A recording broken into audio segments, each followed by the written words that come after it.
छत्रपती शिवाजी महाराजांच्या पायथ्याशी केलेली होती, आपण सर्वांनी पाहिलेलं। सर्व उपोषणाची मी रीतसर परवानगी घेतलेली होती। असं नाही की मी कुठलीही परवानगी घेतलेली नव्हती। मी 8 दिवस आधी माहितीस्तव प्रत्येक पोलीस स्टेशन असेल, कलेक्टर ऑफिस असेल, महानगरपालिका असेल, अशा प्रत्येक ठिकाणी माझं माहितीस्तव गेलेलं होतं। त्यानंतर एसपी ऑफिसला मला बसू दिलं गेलं नाही। मी महाराजांच्या पायथ्याशी बसले। ज्या उपोषणाची सुरुवात महाराजांच्या पायथ्यापासून झाली होती, त्या उपोषणाचा शेवट छत्रपती शिवाजी महाराजांच्या राज्याभिषेका दिवशी एका महिलेवर चप्पल आणि बूट पायात घालून जर एका महिलेला तशा पद्धतीने उचललं जात असेल, तर हे मला तरी वाटत नाही, आपल्यासाठीच नाही, कोणासाठी योग्य नाही। जर त्यांना असं वाटत होतं की बाबा त्यांनी माझ्या अहवालावरती कार्यवाही केली आहे, तर त्यांनी मला बळाचा वापर करायची बिलकुलही काहीही गरज नव्हती। रीतसर ते मला बोलू शकले असते, रीतसर त्यांनी मला अर्ज द्यायचे होते। मग त्यांना बळाचा वापर का करावा लागला, हा प्रश्न पण माझा त्यांच्या समोर आहे। आणि मी एकच नाही तर अशा अनेक महिला आहेत ज्यांच्यावर अशा पद्धतीनं अन्याय झालेला आहे। बरेच जण म्हणतात की माझं आणि त्याचं वैयक्तिक भांडण आहे, तर तुम्हाला मला सांगायचं आहे, ती माझी भाऊकी नाहीये किंवा माझ्या घरा शेजारी त्याचं घर नाहीये। तो एक, मला काही नाही वाटत, दादा खूप इज्जतीत त्याचं नाव घेतात। तो नालायक समाधान चौरे हा MIDC PI म्हणून कार्यरत आहे। आमच्या लातूरकरांचं दुर्भाग्य म्हणावं लागेल, कारण आज कित्येक निष्पाप लोकांवरती त्यांनी अन्याय केलाय, आणि अशा महिलांवर अन्याय करणाऱ्या नालायक PI-ला लातूरमध्ये काम करण्याचा अधिकार नाही। आणि एका करप्टेड PI-ला जर लातूरमध्ये एवढ्या जमावानी मला उपोषण उठवण्यासाठी प्रयत्न केला जातो, माझ्या घरापर्यंत 8 कर्मचारी होते मंतलवार साहेब त्या दिवशी, आता सुद्धा आहेत 8 कर्मचारी। हा, मी एक सर्वसामान्य मिडल क्लास कुटुंबातली पोरगी आहे, का गरज लागली मला संरक्षणाची? मला तुम्ही रीतसर नेलाय ना, तुम्ही व्हिडिओ पाहू शकताय, मला रीतसर नेलं गेलंय का?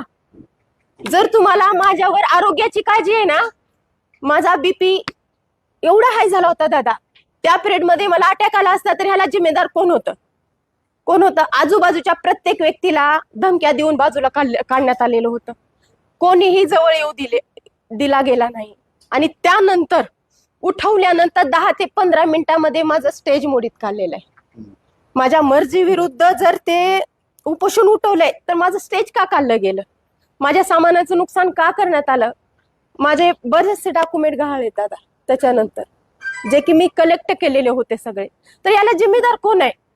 आणि एवढी दडपशाही कशासाठी, हे मला विचारायचं आहे।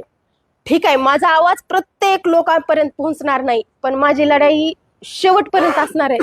आज सर्वांनी स्वतःहून, मी यांना बोलावलेलं नाहीये, पण ते स्वतःहून म्हणले की ताई आम्हाला तुम्हाला साथ द्यायचंय, म्हणून हे सगळेजण माझ्या पाठीशी उभे राहिलेत। मला माहिती आहे मला लातूरकर हरू देणार नाहीयेत, तरी पण मी लढणार आहे। आणि माझा हा ठाम निर्णय, जोपर्यंत नालायक समाधान चौरे बडतर्फ होणार नाही तोपर्यंत मी लढाई लढणार आहे।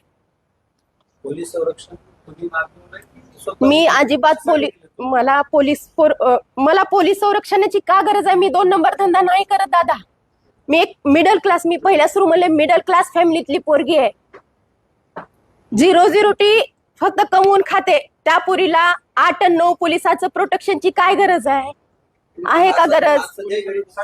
सकाळी गेले होते, संध्याकाळी होते, 3 टाइम मरेल अंगावर येईल म्हणून त्या भीतीपोटी संरक्षण आहे ते। मी जाऊन दुसऱ्या दिवशी माझ्या आईला, म्हणजे माझी आई ज्या संस्थेत राहते दादा, त्या संस्थेतून काढण्याचा निर्णय घेण्यात आला त्या दिवशी। त्याच वेळी मला उभं राहायची कंडिशन नसताना देखील मला पोलीस स्टेशन जावं लागलं, आणि त्यांना सांगावं लागलं की माझ्या मर्जीशिवाय मला पोलीस प्रोटेक्शन का देण्यात आलं? कारण त्या संस्थेमध्ये जिथं मुली राहतात त्या ठिकाणी जर तुम्ही 8 आणि 9 पोलिसांचं प्रोटेक्शन देता, गेट रक्षकांना तुम्ही म्हणता राधिका पाटीलच्या जीवाला काही बरं वाईट झालं तर संस्था जिम्मेदार राहील, म्हणजे काय? म्हणजे तुम्ही मला मारण्याचा प्रयत्न करताय का? कशासाठी हे प्रोटेक्शन? मला मारण्यासाठी का जगवण्यासाठी आहे? मला सांगा ना। म्हणजे सुरुवातीपासूनच तुम्ही बघा, 4 दिवसामध्ये तुम्ही काय काय केलंय? पहिल्या ह्याच्यामध्ये तुम्ही सगळ्यांनी व्हायरल पाहिलेलं आहे, मला दुसऱ्या दिवशी 12 पर्यंत त्यांनी निर्णय देणार होते. काय निर्णय देणार होते? उठवण्याचा निर्णय. म्हणजे कसला निर्णय होणार होता माझ्या बाबतीत?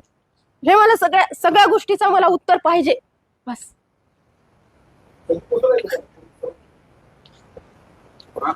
तसं पोलीस संरक्षण तर मला ज्या दिवशी उपोषण आंदोलन मोडीत काल बसण्यापासून ते उठण्यापर्यंत निगराणी खाली आहेत, निगराणी. नजर कैद येतात राधिका पाटील. दादा जास्त सांगत नाही.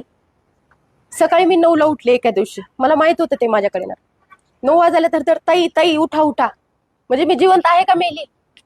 जे काय नेमकं काय अपेक्षित काय आहे? उठून मी झोपेतलं उठते. मला तुम्हाला तुम्ही सांगा ना माझ्या यांनी उपोषणाच्या दिवशी